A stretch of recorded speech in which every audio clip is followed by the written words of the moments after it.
What up, Wizards? It's Dev from the place with 16 more Final Fantasy previews for you today, and we actually got rares today. I know, feels like a while since we've gotten more than a rare or two, but it's actually a pretty good batch of them today, so let's go ahead and get started. That said, you know how it is around here, we gotta start with the commons first. I guess the good news on that front is that we only have 2 commons to cover today, and they're both great references and kind of solid cards. We got Dwarven Castle Guard to start, lally-ho to you as well, my friend, but we also got Mtg Deck from FF8. Pretty cool stuff right here, and they're both kind of okay cards too. Dwarven Castle Guard is 2 mana, 1 and a white for a 2/1 dwarf soldier. When it dies, you get a 1/1 colorless hero creature token, so you know, kind of a doomed traveler effect or a doomed dissenter effect. It just doesn't say doomed on it, but I guess that is kind of the flavor here, which is really sad when you think about it, but either way, man, this is a cool little card. You know that I like aristocrat stuff, you know that I like death triggers, and you know that I like sacrificing dudes, so cool stuff. I got no problem with this guy. I actually am replaying Final Fantasy IV right now, and I just got to the Underground, so I literally just had somebody say lally-ho to me last night, so it's kind of a good day to see this card for me. But Mtg over here is 6 mana, 4 and 2 green. Stop me if you've heard this one or it sounds familiar. 6 mana for a 6/6 Dino with Trample. When it enters, you gain 3 life and it forest cycles for 2, so this is just Colossal Dreadmaw, but like strictly better. And I know he said the thing and all that, but yeah, it was already kind of a meme, like how often Colossal Dreadmaw pops up in draft and stuff. Just randomly, they throw it in sets, and here we have it, but better, which is kind of amazing. You know, in case you didn't know this, like I recognize that there's a lot of people who maybe aren't super experienced Magic players, and they're just like watching some of these videos because they like Final Fantasy and they're kind of interested in Magic. So something else you might not know is that if you're planning on attending the pre-release and it's like your first Magic the Gathering thing you're doing, at pre-release in the sealed environment specifically, that's what we call that, 6 mana for a 6/6 trample is actually a decent deal. You don't play more than 1 or 2 of them for sure, but that is not a terrible deal. And with this one, you can actually play more than like a couple because it forest cycles. So, you know, you forest cycle the first one, helps you play the second one, right? So just so you know, a 6 mana 6/6 trample definitely ends games, or at least accelerates games of limited, especially a slower environment like sealed. Another thing I should point out for all the newer players, because the people in the comments keep telling me to do this, because I never explicitly say this with these land cycling cards, but you know, for a while I just thought, well, every Magic player knows you can do this by now. But again, there's a bunch of newer players maybe here watching these videos who don't know you can do this. This doesn't say basic forest cycling, right? It just says forest cycling. So there are lands in standard, like for instance the Surveil lands that have, you know, land types on them. Some of them have forest on them, meaning that Mtg can cycle for those. In older formats, this can get like the OG duels, it can get shock lands so long as they have forest typing, so it's probably worth pointing out. Let's move into the uncommons, and I guess more good news if you're into it. Not a whole lot of uncommons today, just like 4 to cover, and a couple of them look all right, but let's take a look at Ambrosia Whiteheart and Gaius Van Baelsar. Is that correct? I'm not really sure. I haven't played Final Fantasy XIV. But with that in mind, Ambrosia Whiteheart is 2 mana, 1 and a white for a 2/2 legendary bird with flash. When it enters, you may return another permanent you control to its owner's hand. It's also got landfall. Whenever a land you control enters, Ambrosia Whiteheart gets +1/+0 until end of turn. So obviously this goes in the the Esper Pixie decks. I guess I was anticipating the X there in my brain. It's the Esper Pixie decks. One way or the other. This could go in there, but at this point they've reached a critical mass of stuff that does this. You know, like they just got a thing in Dragons of Tarkir. They just got, you know, Fear of Isolation. They've had Nurturing Pixie forever. So it's possible that this takes the place of Fear of Isolation and allows the Pixie deck to just be like, you know, mono white. I don't think you really want that. So maybe we just do Orzhov Pixie or something because you don't have to play Fear of Isolation. But secretly, Fear of Isolation is not the reason you play blue in that deck. It's like Storm Chaser's talent, and this town ain't big enough for the reasons to play blue. So, you know, I imagine that deck stays blue, and it might want to play more at instant speed, so it slots this in instead of Fear of Isolation. But Fear of Isolation is, you know, a little bit harder to kill on the toughness end and has an evasive ability. So I don't know. It might be 6 of one, half dozen of the other. I'm not sure how it's going to work out, but this is proven to be a really, really good ability on a card in standard right this second. And I do think Flash does push it over the line in terms of playability. I think it probably beats out Fear of Isolation, but it's a tough call. So it feels good to have an uncommon to actually talk about standard playability on. I was kind of out of practice on that, but I think we nailed it. Obviously, the landfall ability is fine. That's really all I have to say about that. The landfall ability is okay, but Gaius Van Baelsar over here is 4 mana, 2 and 2 black for a 3/2 legendary human soldier. When it enters, choose one of these. Each player sacrifices a creature token of their choice. Each player sacrifices a non-token creature of their choice, or each player sacks an enchantment of their choice. All right, so we got black enchantment removal on a body, and it's not actually a terrible body either. Note, though, that this does say each player. I tried to emphasize that, so that means you too, bub. You know, like you might have to sacrifice Gaius itself when it comes into play if you don't have any other creatures. This I should be like a little bit excited about, especially the enchantment removal mode on it that probably won't hit you, right? Like in black, most of the time, it likely won't, but still, you know, well, I guess a body that removes an enchantment is fine, right? Like against mono white, which no one plays, but against, you know, Pixie, for instance, if you ever get to 4 mana, this is something that your opponent probably doesn't want to bounce, right? And it just blows up Chaser's talents and stuff like that. So I don't know, maybe there's something to it. You know, it's kind of got Necrotal vibes from way back in the day. I like a creature that comes down and blows stuff up. Always a big fan of that, but again, I don't like the each player thing on this, and I really don't like the cut down ability of a 4-drop should you choose to keep it in play and not sack it. So again, nice to talk about a card for standard playability, but I'm just not sure that this one quite edges things out. But we'll move on to the other 2 uncommons of the day. Lionheart, not necessarily super impressive, but kind of cool looking. And Torgal, a fine hound, indeed he is. That makes me want to play FF16 more than any card we've seen from it so far. He's a fine hound. Now, Lionheart over here, and they said we wouldn't get guns in Magic, which is a lie. We've actually had guns in Magic a bunch. I don't know why people still say that, but I'm just making a joke because we finally get to see Squall's Sword here. This is 4 mana for an equipment that equips for 2, and when it enters, it deals 2 damage to any target. All right, equipped creature gets +2/+1. Not the biggest stat boost in the entire world, but I do like it. You know, I was just talking yesterday. Look, I promise I'm not going to stun lock on this random equipment for too long. But yesterday, you know, I was talking a little bit about how equipment decks, to be good, have to have a critical mass of like equipments and creatures to put them on. And lately, they've been having the equipment solve all those problems themselves. You know, like we've got not just 4 Mirrodin, but this set includes the job select ability. So now we have equipments that play creatures for you, which I think is kind of important. We also have a couple of creatures that will say, or creatures, we have a couple of equipments that will get cards off the top of your library and put them in your hand or give you some other kind of card advantage. We have creatures that will do that, like Cloud will go search up an equipment. We have a few creatures that will allow, you know, equipments to be equipped for free. So they're trying, I think, to solve some of the problems with equipments decks, right? You can't just play creatures and equipments and like hope that works out.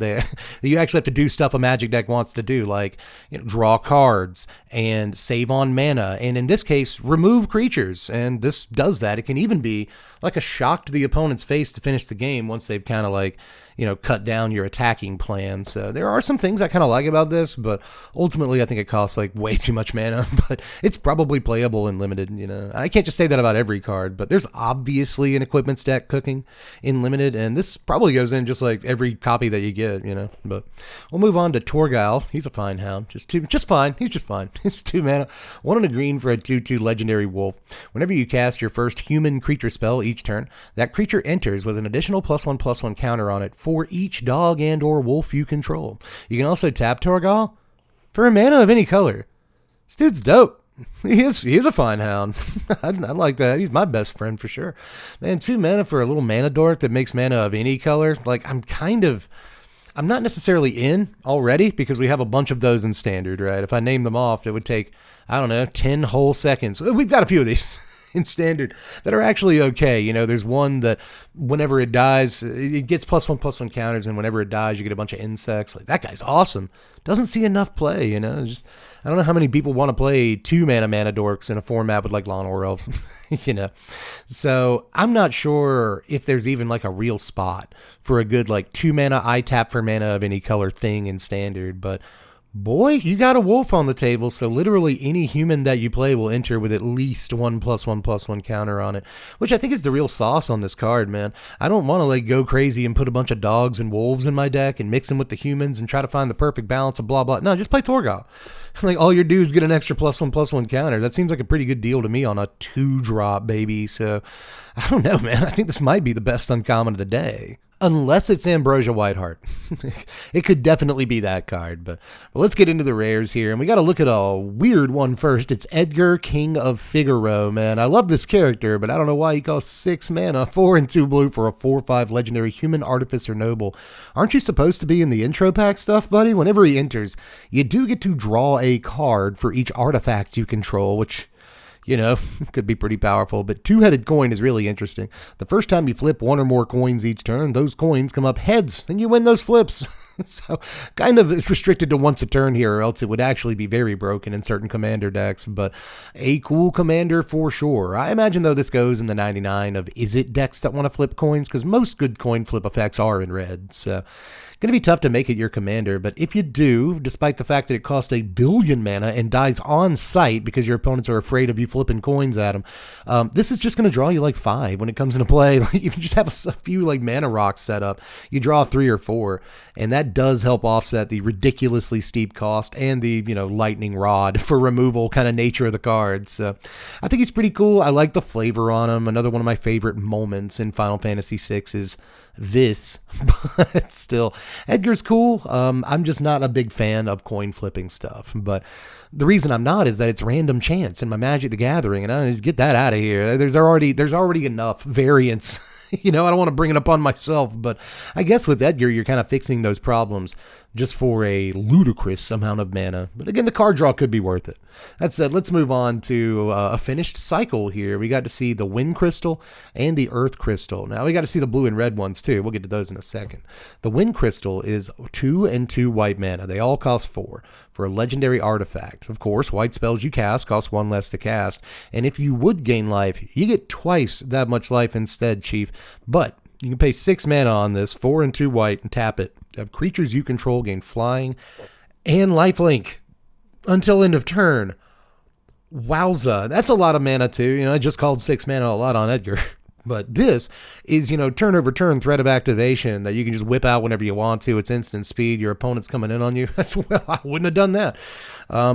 You know, obviously this makes your attacks much stronger too. So again, threat of activation is kind of the name of the game on this one. Gaining twice life is going to be really attractive to a lot of players. People sure do love gaining life. But again, if you're kind of new around here, gaining life is considered to be maybe like the weakest of all the ways, in some ways, that you can spend time and mana in a game of Magic. So, I don't know. I like gaining life myself, but the static ability on this isn't amazing. In this case, I think it's the activated ability that's kind of insane, but the Earth Crystal, I think, flips that concept. This is 2 and 2 green for a legendary artifact. Green spells you cast cost 1 less to cast.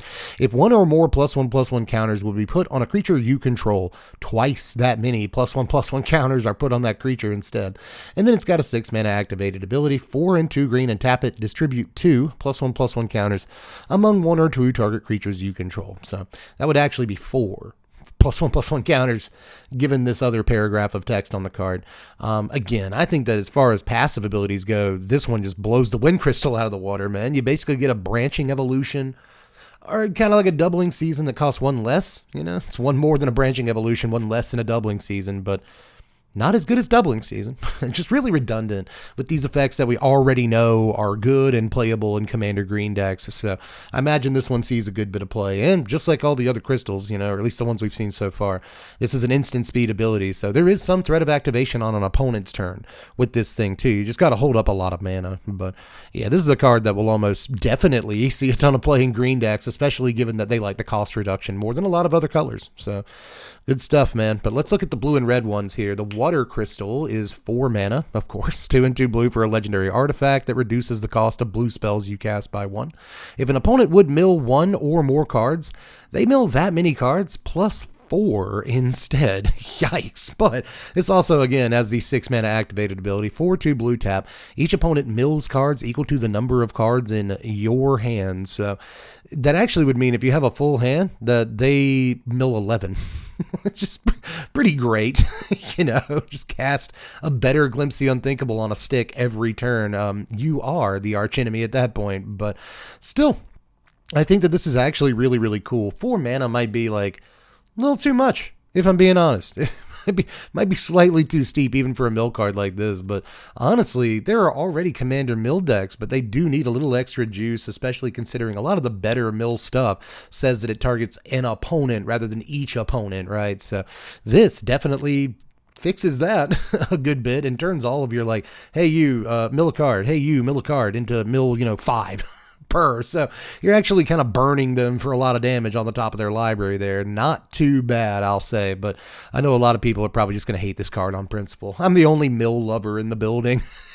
But I've been at it since 95 with like Millstone. I'm a big fan of running you out of cards, man, and I know that makes me a terrible person according to the vast majority of the community, but oh, that's another thing. If you're new to this and you just like Final Fantasy and you want to know what's up with Magic, don't build the mill deck. People just hate you for no reason, for no good reason. It's a completely viable alternate win condition. I don't know. Everyone just wants to be attacked for the loss, but either way, it turns out people just get mad when they lose no matter what. But anyway, we'll look at Fire Crystal next. 4 mana, 2 and 2 red for a legendary artifact. Red spells you cast cost 1 less. Creatures you control have haste. Okay. It also has this 6 mana activated ability that creates a token that's a copy of a creature you control. Sack it at the beginning of the next end step. So repeat ETB triggers like crazy. Like we'll have this in standard with like Etali in our decks. that's very cute, but I think that's honestly like a little too much to ask for the most part. But if you got a little bit of ramp, you can cast Etali like the turn after you cast this, I guess. Maybe that's a possibility, and the Etali will have haste. Nasty. And of course, whatever token you create will have haste too, because again, the card works with itself. Do you see how they all do that? I love it. But either way, man, this is a decent little ability that is, again, redundant with some cards we already know are decent in Commander in red that give all your dudes haste. 4 mana might be a little too much to ask for that for the most part, but I still think people will be willing to pay it when it comes with cost reduction for your fireballs and X spells and other huge things and your blasphemous acts and stuff. And something that creates a token of, your enormous dudes. Don't even have to be enormous dudes. They can just be regular dudes, and that's a decent ability depending. But we'll move on here to Genova, dear old mom. Genova, the Ancient Disaster. This is 4 mana, 2 a black and a green for a 1/5 legendary alien. I like it. At least that's what the translation is right now. At the beginning of combat on your turn, put a number of +1/+1 counters equal to this creature's power onto up to 1 other target creature. That creature becomes a mutant in addition to its other types. Whenever a mutant you control dies during your turn, draw cards equal to its power. Okay, man. Like, first of all, I'm kind of down with this color identity. When I first looked at it, I was like, Genova's black-green? But yeah, actually, she totally 100%. That's kind of the perfect color identity. But when it comes down to the actual card itself, this is fine? Question mark? I wish that itself were a mutant. Because maybe it would pay yourself a card when it would pay you a card when it dies. It is like uncut downable. It's unboltable. That's kind of good. 5 toughness is a good benchmark, especially on a 4-drop nowadays. But you really got to do some work to get this thing's power elevated, and you really want its power elevated given how its ability is worded, right? If it's a 1/5, it puts a +1/+1 counter on a guy. If it's a 4/5 or whatever, then it puts 4 +1/+1 counters on a guy, which is absolutely wild, especially given its other ability, right? Like if you have a mutant with 6 power and that mutant dies, well, I guess you just draw 6 cards. So this looks like a really fun commander to brew around, I'll say that much, but I'm not convinced that this is a standard playable card in light of what other 4-drops we have, especially in the Golgari decks, right?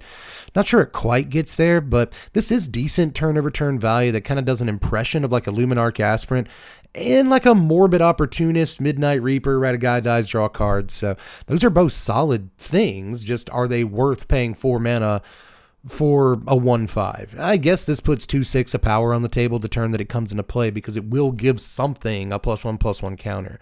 So I don't know. I just, I think it's good flavor. I'll say that much. And I do think that there's something to the card, especially like from a commander angle. But I worry about something like this in standard, where I think we have mostly more powerful options. But again, this might be one of those things that if left unchecked, takes the game over completely. And after 2 or 3 turns, it's just honestly too late, because if you kill your opponent's dudes, they're going to, draw them cards. And what's the point, right? But I guess the one mitigating factor is that it says on this translation, whenever a mutant you control dies during your turn. If it keeps that translation, then it'll be a lot easier for opponents to just like kill stuff on their turn and not have to worry about you drawing cards. So, there's some push-pull to this, and that's the kind of magic I like when a card is fairly balanced. But in this case, we'll see if the balancing was a little bit too much for it to see standard play, but I do think there's something to it. But next we'll look at From Father to Son, which actually reminds me of Aladdin King of Thieves. It's the third Aladdin movie. It's straight to VHS. I don't know if anybody in the world has ever seen that, but there's a song Genie sings in that one, like father and son, or something like that. And it's every time I read this card, I read it in that tune. From father to son. This is 2 mana. Sorry. 1 and a white for a sorcery. Search your library for a vehicle. Reveal it. Throw it in your hand. If the spell was cast from a yard, put the card onto the battlefield instead and then shuffle up. This costs 7 mana, though, to flash back. 4 and 3 white, so a pretty heavy commitment to one color here, but still pretty cool. You dump this in your yard in the early game, and then later, play it again, or you can, just play it. You just play the card. I've said that about a few of these cards with flashback. A lot of flashback cards in Magic history are probably best left not cast in the first place and just dumped into your yard through some sort of mill or discard. A lot of the cards in this set I can't necessarily say that about. This is a fine way to spend turn 2, go get a decent vehicle for the next turn, and then later in the game, maybe you got a huge vehicle in your yard, just flash this back, who cares? I think this actually could be really decent, and there are a couple of, commander decks, interestingly enough, they tend to have planes in them too, that care about vehicles, and this slots directly into those, but we see a good enough vehicle in standard, this goes in. If, Grease Fang is still a thing in like Explore or whatever, then I guess this could work. But ultimately, I'm not like super convinced. I'm going to be down for a tutor basically every single time that I see a tutor. But next, let's look at Joshua. Just a guy named Josh. Let's look at Josh. Phoenix is dominant. 3 mana, 1 a white and a red for a 3/4 legendary human noble wizard. When he enters, discard up to 2 cards. Draw that many cards. We got a card in standard that we play like that right now. He also has a 5 mana activated ability, 3 red, white, tap, exile Josh, return it to the battlefield transformed under its owner's control, only at sorcery speed though. You get Phoenix, Warden of Fire, a 4/4 flying lifelink with Rising Flames on chapters 1 and 2. This is going to deal 2 damage to each opponent. And remember, it has lifelink, but on chapter 3, it's got Flames of Rebirth. Return any number of target creature cards with total mana value 6 or less from your graveyard to the battlefield. Exile Phoenix, return it to the battlefield front face up. So you can get 2 or 3 guys, like good dudes out of your graveyard, and get Joshua back and discard a couple, draw some cards. I don't know, man. It's not that bad. I think in standard, Tersa Light Shatter will remain the dominant way of doing this. It's just, I think, a much better card on a lot of axes, but honestly, though, I don't hate this 5 mana ability. You are kind of asking to waste your turn getting it blown away by a removal spell as soon as you spend the mana. So, again, if you're new around here, that's how transform cards often work, especially sorcery speed ones, and most of them are. If they're just creatures that you can flip over yourself, it tends to be sorcery speed. That doesn't change here, but also, like a lot of these creatures, if you do ever get it flipped over, then suddenly it's a pretty nasty guy, man. A 4/4 flying lifelink is a fine package in and of itself, but it's going to hit for 2 and gain you a couple of life back the first couple of turns it's in play, and then it should get a bunch of dudes back, and again, at least like 2 guys back from your graveyard, and also put Joshua back on the table. So you can discard dudes that you want to get back with Phoenix later, with Joshua when you first play him. There's a lot of cool things about this card. It's not I don't think the best of all these like transformable FF16 dudes that we've seen so far, but it is okay. I think a lot of people are going to give this card kind of a hard time, and I'm here to defend it a little bit. It's cool. Honestly, I mostly think it's a decent thing, a good thing, when not every card is the splashiest, nastiest, good on every single axis card that you could possibly have. I like when cards are just okay some of the time. So that means they might as well at least be cool. We're seeing a lot of really cool cards in this set, like Summon, Titan, but this one, could actually be good too. This is 5 mana, 3 and 2 green for a 7/7 enchantment creature saga giant with reach and trample. On chapter 1, you mill 5 cards. On chapter 2, return all land cards from your graveyard to the field tapped. And on chapter 3, until end of turn, another target creature you control gets trample and +X/+X, where X is the number of lands that you control. It says this is from FF15, a game that I played, I guess, once. Is all right. I kind of liked it. It was fun. But I know this from FF2. This is from FF2. We're really 4. This is from FF4. Here in the States, it's FF2. Everywhere else, it's FF4. But, yeah, that's what, it's Rydia's first summon is Titan. It's the first one that anyway. This is, Dees. for one of these summon cards, because this is another like type of card everyone gives such a hard time, dude. Oh, it only attacks once. Like, that's all it does. Like, it's a vanilla creature that attacks one time and that's it. Now, look at all this other stuff that it does. It's just casting Splendid Reclamation if it's in turn or play for more than one turn. And once it does go away, it still puts a billion power on the table and gives a creature trample. Like you could actually make the case that it kind of sticks around for the last turn it's in play, in terms of like its power and toughness at least. When it does get to attack, it's got trample. The one time it gets to attack, it's got the trample. If you can take counters off of it, it attacks again. If you can make copies of it, it can attack again. All that's cool. It's an enchantment coming into play. It triggers up the beanstalk. Like, what do you want out of your magic cards? That's all I'm saying. If you don't ever attack with it, at least it has reach, so it can block like anything in the air. I'm pretty sure Atraxa included, so just kind of a okay, it's not bad magic card right here that I think could creep in to a deck or two, depending on what they're trying to do with lands. Maybe this is sneaky enough in landfall or something like that. You can give one of your Dragonback Assault like 4/4 flying tokens, like +7/+7 and flample until end of turn. Like, can we actually theory craft about cards instead of being like, oh, these cards are bad? You know what I mean? Can we just like look at the positives in life sometimes? That's all I'm saying. Honestly, I do think this is one of the more playable of the summon cards that we've seen so far. It's okay. Now, there is a Mythic today. We still don't have an official translation for it on MTG previews, but I know that people are going to be asking about the card if I don't do it. So let's talk about Atir and Priven? I don't actually know. This is 6 mana for a legendary equipment that equips for 5. Let me say that one more time. It almost doesn't matter what it does, right? A 6 mana equipment that equips for freaking 5. Equipped creature has base power and toughness XX, where X is your life total. So it turns any creature into a Serra avatar for effectively the same mana cost as a Serra avatar. I guess being able to turn any creature into one is kind of neat, but all things considered, I don't think this is, even in Commander, I don't know that this is amazing. If your life total is 35, it gives a creature, 30, it makes a creature a 35/35. That seems good, right? Right? But I'm not sure that it actually is, unless the dude has trample or flying. Or how hard is it to give a dude trample or flying? This just costs a lot of mana. It costs so much mana. And I guess that I have already been burned, like 12-year-old dev, 13-year-old dev, whatever it was burned by the existence of Serra Avatar, which I at one point thought was the coolest magic card to ever exist. And I had to get my head handed to me along with my butt on a giant platter multiple times to realize that maybe Serra Avatar is a little too expensive and not actually that good. And when you do resolve it, cool, it's a 3/3 on turn 12. It's not... It's not that good. This, I will say, maybe in your life gain decks where you can keep your life total relatively high. Or again, in decks that can give a creature some form of evasion or unblockability, like maybe this is very real in Commander. In Standard, nowhere near playability whatsoever. Let me just throw that out there. Zero, absolutely none playability in Standard. Unless I just am not seeing something. There would have to be a serious interaction with this card. You'd have to be able to play it and equip it for free, or else both modes cost way too much for a game of Standard Magic the Gathering. But in Commander, I'll say this might be a way to spend 6 on one turn. That's an entire turn.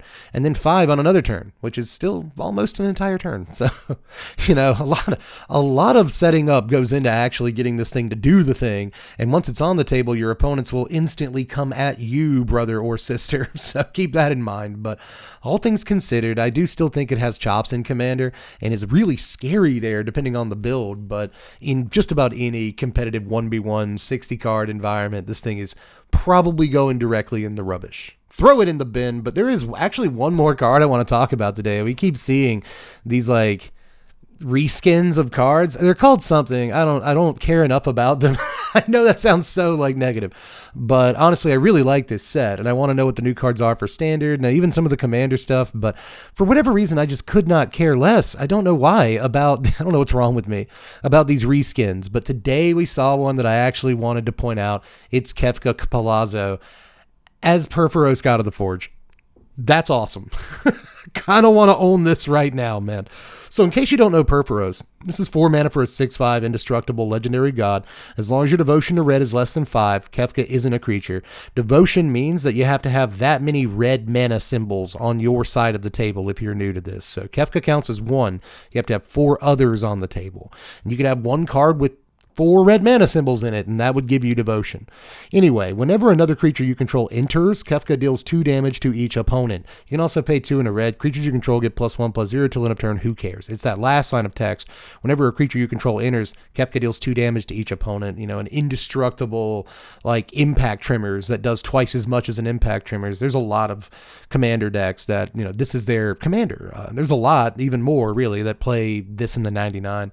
And it's already a really expensive card, if I'm not mistaken. And I imagine the version with Kefka on it's going to be like $1 billion. But maybe it'll just make it a lot easier for people to get an actual Perforos. I don't know.